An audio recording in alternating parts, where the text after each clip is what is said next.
सनी देओल का डायलॉग मारा और घायल हो गए हैं आसिम मुनीर और अब आपस में ही लड़ पड़े हैं पाकिस्तानी। किस्सा है बलोचिस्तान का और वहां फेल होती पाकिस्तानी आर्मी का। नमस्कार, मेरा नाम है श्वेता शर्मा और JUIF चीफ मौलाना फजलूर ने देश की ताकतवर सेना और सेना प्रमुख जनरल आसिम मुनीर पर खुलकर निशाना साध दिया है।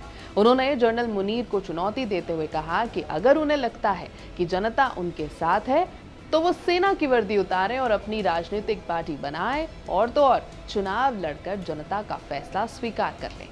ये बयान ऐसे समय में आया है जब बलूचिस्तान में लगातार बिगड़ती सुरक्षा स्थिति को लेकर सरकार और सेना पर सवाल उठने लगे हैं। नेता ने यह भी आरोप लगा दिया कि सेना का नेतृत्व राज्य में बढ़ती हिंसा और अशांति को रोकने में नाकाम रहा है। पाकिस्तान में सेना का राजनीति पर लंबे समय से बड़ा प्रभाव रहा है। ऐसे में किसी बड़े नेता का सेना प्रमुख पर इस तरह खुलकर हमला करना काफी अहम माना जा रहा है।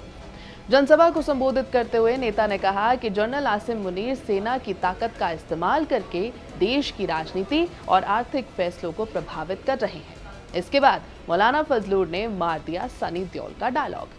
घायल फिल्म का डायलॉग मारते हुए उन्होंने कहा कि अगर आपको सच में लगता है कि जनता आपकी नीतियों और आपकी बनाई हुई सरकार के साथ है तो उतार कर फेंक दो ये वर्दी और अपनी पार्टी बनाओ, चुनाव में आओ।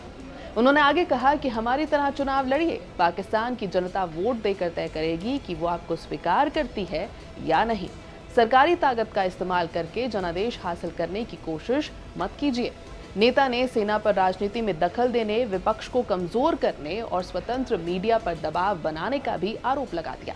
उन्होंने बलूचिस्तान के हालात को लेकर भी सरकार और सेना की आलोचना कर दी। हाल के महीनों में वहां सुरक्षा बलों, सरकारी ढांचे और परिवहन नेटवर्क पर कई आतंकी हमले हुए हैं। इससे एक बार फिर बलूचिस्तान में हिंसा बढ़ने की चिंता भी पैदा हो गई है। नेता का यह भी आरोप है कि सरकार ने राजनीतिक बातचीत की जगह केवल सैन्य कार्रवाई पर भरोसा किया, जिससे बलूचिस्तान और केंद्र सरकार के बीच दूरी और भी बढ़ गई है। उन्होंने कहा, आप सेना मुख्यालय में तानाशाह की तरह घूमते हैं, लेकिन आपके कार्यालय में सरकार की पकड़ कमजोर हो गई है। उन्होंने ये भी कहा कि जिस दिन राजनीतिक बातचीत की जगह दमन को चुना गया, उसी दिन हमने बलूचिस्तान खो दिया था।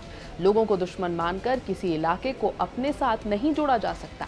ये बयान ऐसे समय में आया है जब जनरल आसिम मुनीर की भूमिका को लेकर पहले से ही सवाल उठने लगे हैं।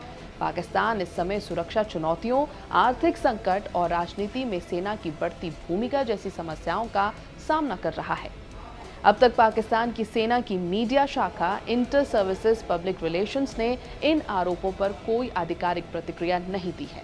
लेकिन एक बात साफ जरूर हो चुकी है कि पाकिस्तान के अंदर पॉलिटिकल लीडर्स और आर्मी पर्सनल में नई जंग जरूर छिड़ गई है। यह है ABP लाइव। मेरा नाम है श्वेता शर्मा।